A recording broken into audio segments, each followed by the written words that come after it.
what is the fastest train?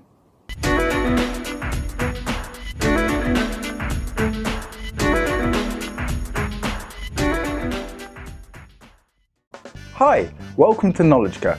My name is Danny Ward and today we are jumping into the world of the locomotive. Speed is often of the essence in today's world, but who takes the lead and with what train? Simple question, but as ever, I'm going to give a complex answer. You should know this by now. It really all depends on what your definition of fastest is. In my book, there are two main aspects to measure. What is actually the fastest train, as in which can go quicker than all the other trains, and also what is the fastest legal route of trains on a day-to-day basis. Some cars can go over 200 miles per hour, but on UK motorways, for example, they will still only be limited to 70 miles per hour due to legal road restrictions. It's the same case with train routes. There will be a speed limit in place. So, let's start off with the juicy one, the one you are all here for. What is the train that holds the fastest speed record? That honour goes to the Japanese L0 series Shinkansen Maglev train, which is able to reach a whopping 375 miles per hour, or 603 kilometers per hour. A 453 kilometer route from Tokyo to Kyoto takes just 2 hours and 45 minutes. Shinozaka to Hiroshima, a 330 kilometer route, takes 120 minutes, and Hakata to Kagoshima, a 281 kilometer route, takes only 77 minutes. Now that is fast.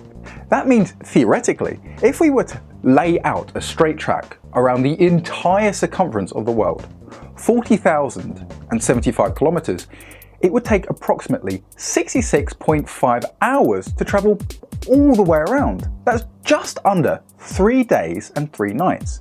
To put that in perspective, the average UK rolling stock train, travelling at 100 kilometers per hour, would do the exact same route in over 400 hours.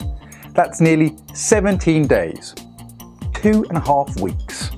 That's a difference of 143% between the Shinkansen and the regular trains we have here in the UK. So quite a lot.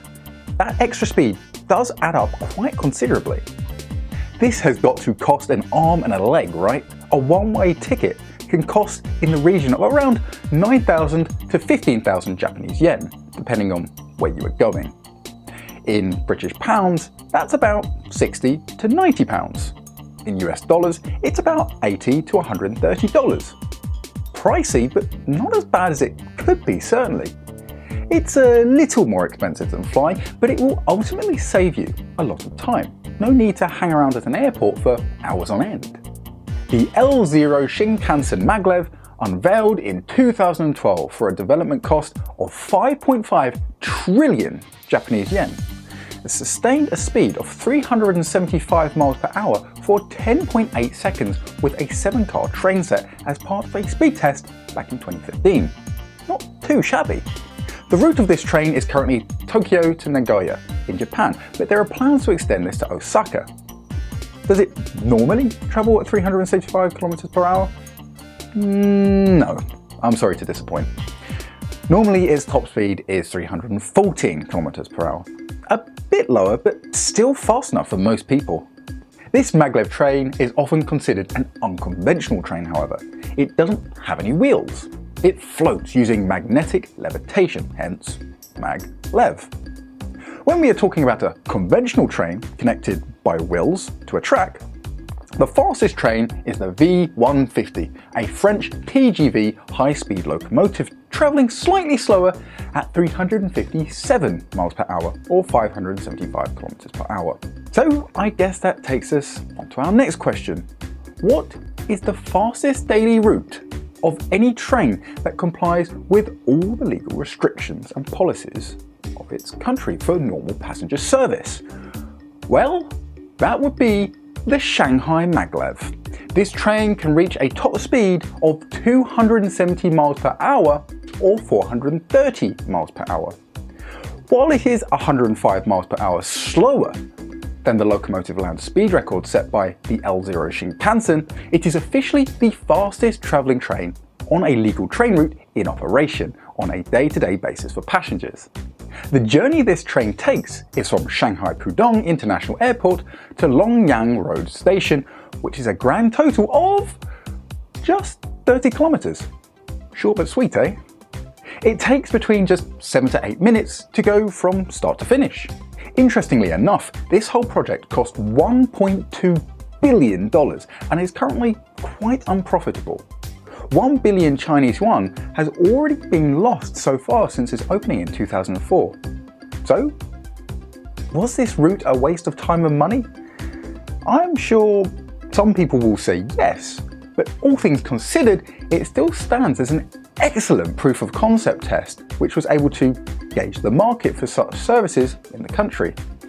Certainly a very expensive test, but at least it wasn't entirely in vain. And hey, it's still running today, so you can help support the service for a mere 50 yuan one way, which works out at about $8 US or £6 British. Again, the Shanghai Maglev is defined as an unconventional train. Looking at a conventional rolling stock, where wheels roll along a track, the fastest train on a current legal route is the CR400A and CR400B, travelling the Beijing to Shanghai route at 350 kilometers per hour. Now, here's an interesting question. Which country on average has the fastest running passenger trains in service? Now, that is an almost impossible question. What I can tell you though is the country with the most high-speed bullet trains.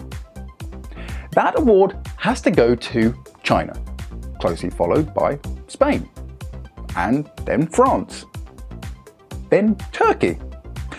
Not the order I was expecting, but when you have multiple high populous key cities spread across a region that is big, but not too big, high-speed rail is a good option. It offers people a viable and realistic alternative to flying or driving. Don't want to be stuck focusing on the open road for hours on end? And don't fancy going through the hassle of air-based travel? High-speed rail can often be easier and much faster. Ideal for someone who values their time. Look at that, I can be a salesman. Now, just out of curiosity, it clearly doesn't even compete with these fast trains, but how about old steam trains? The fastest steam engine is the 4468 Mallard, a 1938 locomotive that can reach speeds of 126 miles per hour or 203 kilometers per hour. While it is way off anything achieved by a high-speed rail, for a steam-powered train, this is still very impressive. Having said this though, the train only ever travelled 90 to 100 miles per hour during daily service due to UK law. So what about the future of high-speed rail? This is a whole video in itself, probably multiple videos. Are there any new high-speed rail routes or trains that are set to beat the current speed records for locomotives? Now that one's more doable. Short term, in a word, no. Long term, in a word, maybe. The China Aerospace Science and Technology Corporation, or CASC for short, are planning to revolutionize intercity transportation with the development of flying trains similar to the concept of Elon Musk's Hyperloop. Does it still even qualify as a train anymore? Well, that's for you to decide, and probably for a lot of train enthusiasts to decide too. I imagine the forums will be heated in discussion over that one. Either way, it's still very cool and very fast. It's 10 times faster than most bullet trains, so it really could change the way we travel. And will also mean I will have to make a new updated video. Sorry Shinkansen, but your crown could one day be handed over. That is if the flying train ever actually gets off the ground, literally and figuratively speaking. It's a colossal engineering and technological challenge. I hope it does one day become a reality. So there we have it, lots of fast trains. I hope you enjoyed this episode of Knowledgica.